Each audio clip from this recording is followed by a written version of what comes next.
Hello friends.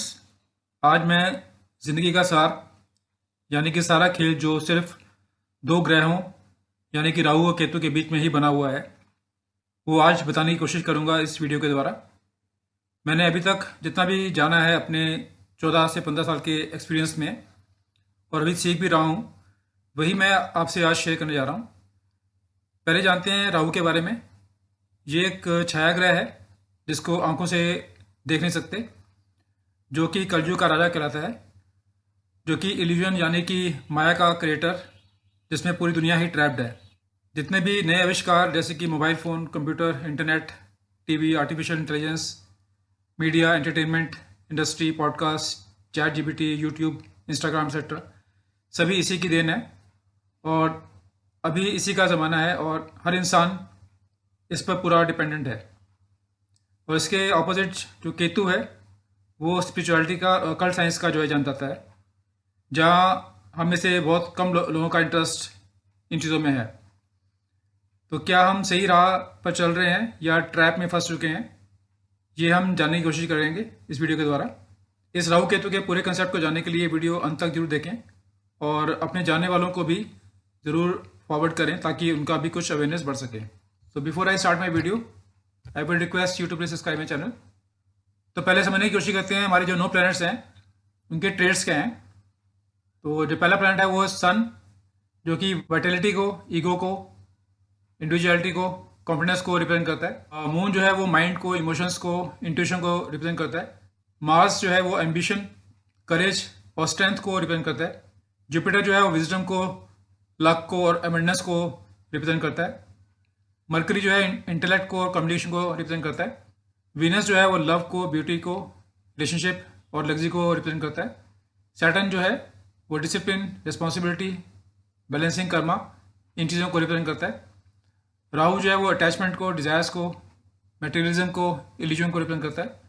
और जो केतु है वो डिटैचमेंट, स्पिरिचुअलिटी, इंट्यूशन और मोक्ष को रिप्रेजेंट करता है। तो देखते हैं इनका रोल क्या है हमारे जीवन में। पहले बात करते हैं जो 7 जो विजिबल प्लैनेट्स हैं, जैसे कि Sun, Moon, Mars, Jupiter, Mercury, Venus और सैटर्न। ये हमें जो है अपनी आंखों से देख सकते हैं हम। तो पहले इनकी बात करते हैं, इनका रोल हमारे जीवन में क्या है। Sun, Moon, Mars, Jupiter, Mercury, Venus are very important planets as they provide physical, mental, emotional health, wealth, career, income, property, cars, travel, luck, relations, marriage, kids, knowledge, which is important to survive on this physical planet Earth. तो जितने भी ये मैंने बात की है, सूर्य, चंद्रमा, मंगल, गुरु, बुध और शुक्र, ये जो 6 प्लैनेट हैं आउट ऑफ 7, ये हमारे लिए काफ़ी इंपॉर्टेंट है।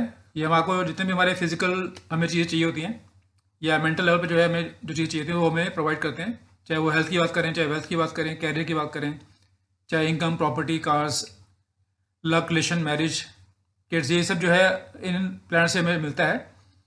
और ये हमारे लिए काफ़ी इंपॉर्टेंट है हमें यहाँ पर जहाँ हम रह रहे हैं, अर्थ में रह रहे हैं, वहाँ पर सर्वाइव करने के लिए। Is surviving on earth is the only real purpose of our life. क्या सिर्फ सर्वाइव करना, ये चीज़ें प्राप्त करना, क्या हमारा पर्पस, रियल पर्पस यही है लाइफ में? इसके अलावा जो 7th प्लैनेट है जो कि शनि है, तो वो क्या रिप्रेजेंट करता है? We do both bad karma and good karma. जब हमारे लाइफ के अंदर हम अच्छे कर्म भी करते हैं और बुरे कर्म भी करते हैं। And Saturn the planet of karma which balance our sanchit karma. जब हमारे संचित कर्म होते हैं, जैसे हमने जो बुरे कर्म किए या अच्छे कर्म किए, तो उसका एक बैंक बैलेंस बनता है। और शनि जो है वो कर्म का कारक है और वो उस बैलेंस के हिसाब से जो है हमें रिजल्ट देता है, इधर by making us rich, healthy due to past life good deeds, और एज पुअर और unhealthy due to past life bad deeds. अगर हमने अच्छे कर्म किए तो हमें इस जन्म में जो है एक अच्छा परिवार मिलता है, हम काफ़ी रिच होते हैं और अच्छी हेल्थ मिलती है। और अगर हमें बुरे कर्म किए हैं तो उसके अकॉर्डिंग हमें जो है अनहेल्दी लाइफ मिलती है। Saturn makes us responsible and discipline and break our ego and make us more humble and down to earth during its dasha and sade period.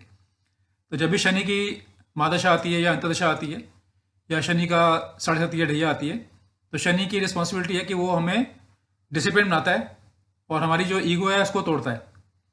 और साथ में हम लोग जो है इस पीरियड के अंदर काफ़ी हम्बल बनते हैं और डाउन टू अर्थ बनते हैं। ये शनि जो है हमें बनाने की कोशिश करता है। In some cases it may give chronic disease, accident, injuries, death, bad relations, isolations. तो कई बार जो है शनि अपनी दशा के अंदर जो है, चाहे साढ़े साथी हो चाहे इनकी महादशा अंतर्दशा हो, उसमें काफ़ी क्रॉनिक डिजीज दे सकता है, या फिर जो है बड़े बड़े एक्सीडेंट करा सकता है, या कोई इंजरी दे सकता है, या काफ़ी जो है डेट मतलब काफ़ी लोन चढ़ सकते हैं, या रिलेशंस ख़राब हो सकते हैं, या इंसान जो है आइसोलेशन या डिप्रेशन में आ सकता है। तो ये तभी होता है जब आपके जो है लाइफ में जो काफ़ी अपने बुरे कर्म कर रखे हैं, और उसको जो है जल्द से जल्द फास्ट क्लियर करने के लिए शनि जो है ये चीज़ें किसी इंसान को देता है।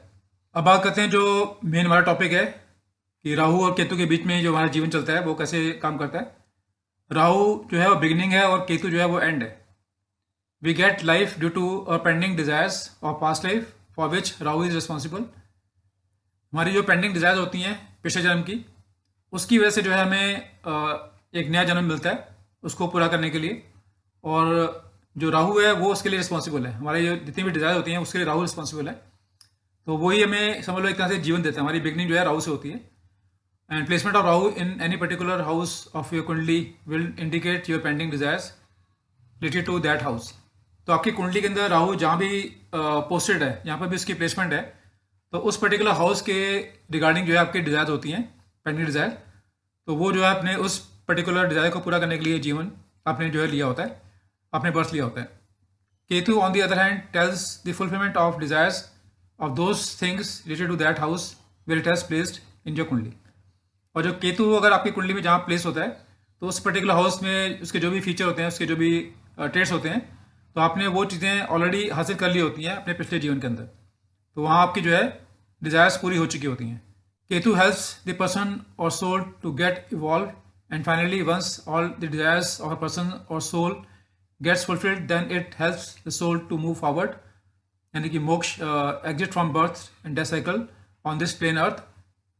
तो केतु क्या करता है कि आपको जो सोल को इवॉल्व करता है, और फाइनली जो है इसकी जो डिजायर्स हैं वो जब समाप्त हो जाती हैं, तो केतु जो है आपको मोक्ष की तरफ लेके आता है, और आपको जो है बर्थ और डेथ के साइकिल से जो है मुक्त करता है, जिसको हम बोलते हैं मोक्ष बोलते हैं।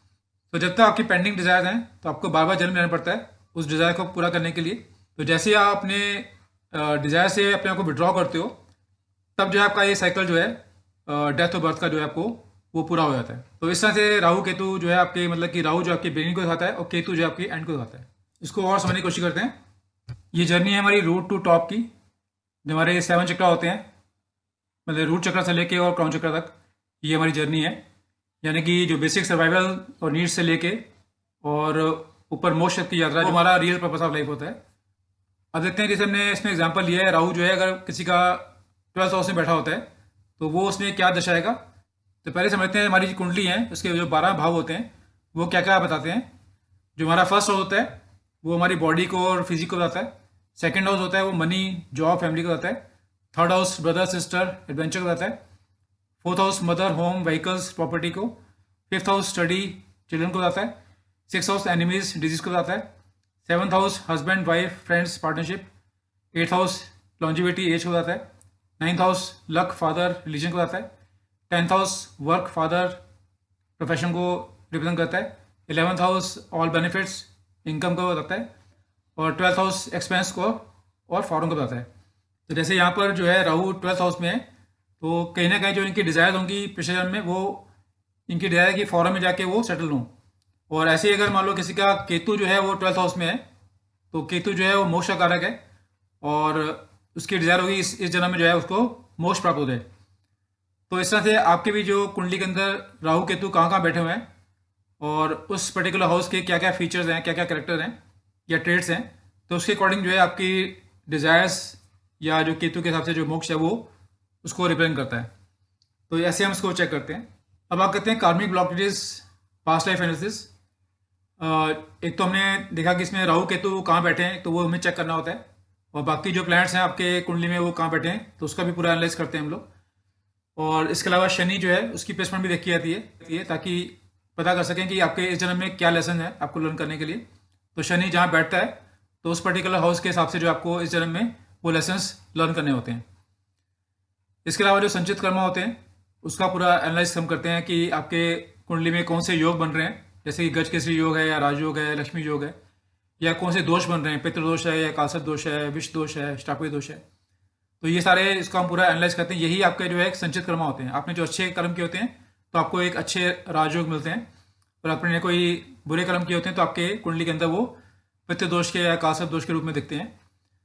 और इसके अलावा जो आत्मकारक प्लैनेट होता है, जो कि आपकी कुंडली में जो भी हाईएस्ट डिग्री पे प्लैनेट होता है, तो उसकी प्लेसमेंट देखी जाती है कारकांश कुंडली के हिसाब से। और तो वो जो है आपका जो सोल ने जो है आपकी आत्मा ने पिछले जन्म में जो पेंडिंग वर्क छोड़ा हुआ है, तो वहीं से आपकी ये लाइफ जो है शुरू होती है, तो वो वहाँ से देखा जाता है। इसके अलावा जो कुंडली के जैसे D1 चार्ट जो लगन कुंडली होती है, D9 चार्ट होता है, नमाज कुंडली, D10 चार्ट दशमांश कुंडली, D30 चार्ट, D60 चार्ट, ये सब हमें एनालाइज करने पड़ते हैं। और अष्टवक्र के पॉइंट्स आपके हाउसेज में कौन से पॉइंट्स, कितने पॉइंट्स हैं, इसका पूरा एनालिसिस करने के बाद जो है हमें एक क्लियर पिक्चर मिलती है। और इसके अलावा जो आपकी दशाएं चल रही होती हैं, वो आपका प्रारब्ध होता है कि आपको अगर अच्छे ग्रह की दशा मिलती है तो आपको जो है इस जन्म में काफ़ी चीज़ें अच्छी मिलती हैं। और इसके अलावा जो ट्रांजिट आपका क्या क्या चल रहा है, तो ये सारा जब एनालाइज करते हैं तो हमें पता चलता है कि आपका लाइफ में कौन सा पार्ट जो है आपका अच्छा है, कौन सा पार्ट खराब है, तो उसको हमें कैसे बैलेंस करना है। इसके अलावा जो हमारे एज पर न्यूमरोलॉजी जो ड्राइवर नंबर, करेक्टर नंबर है, या लोशी ग्रिड के एनालिसिस जो मिसिंग नंबर है, रिपीट नंबर, तो इसको भी हम पूरा देखते हैं। इसके अलावा जो आपकी स्पेसिफिक रेमेडीज अगर आप करते हैं जो कि आपके पास्ट लाइफ कार्मिक या फाइनेंशियल ब्लॉकेज को जो है वो क्लियर करती है, तो वो भी हम इसमें पूरा बताते हैं। तो इस तरह से जो है हम पूरा आपका कार्मिक ब्लॉकेज आपके कुंडली से पूरा चेक करके और आपको पूरा बताते हैं, उसके अकॉर्डिंगली आपको सोल्यूशन देते हैं। तो अगर आप भी इंटरेस्टेड हैं अपना पूरा कंप्लीट एनालिसिस रिपोर्ट बनाने के लिए, तो हम इसका एक 7 पेज का रिपोर्ट बना के देते हैं as per numerology, Lo Shu grid और कुंडली। इसके अलावा पास्ट लाइफ एनालिसिस जैसे मैंने बताया पिछली साइड के अंदर, तो वो भी इसके अंदर पूरा एनालाइज करते हैं और आपको एक पूरा 7 पेज का रिपोर्ट बना के देते हैं। अगर आप इंटरेस्टेड हैं बनवाने के लिए तो you can call us on 9650970666। इसके अलावा जो है हमारी वास्तु भी हम करते हैं, home, shop, factory, showroom, office. अगर आप इंटरेस्टेड हैं you can call us on the same number. अगर आपको भी शौक है अकल्ट साइंस पढ़ने का, तो हमारी क्लासेस चलती रहती हैं, numerology, mobile numerology, Lo Shu grid, basic astrology, advance astrology, major vastu course. तो अगर आप interested you can call us on the same number. तो ये आज बताने के पास, आई होप ये इन्फॉर्मेशन आपके लिए यूजफुल होगी। Thank you, thanks for watching.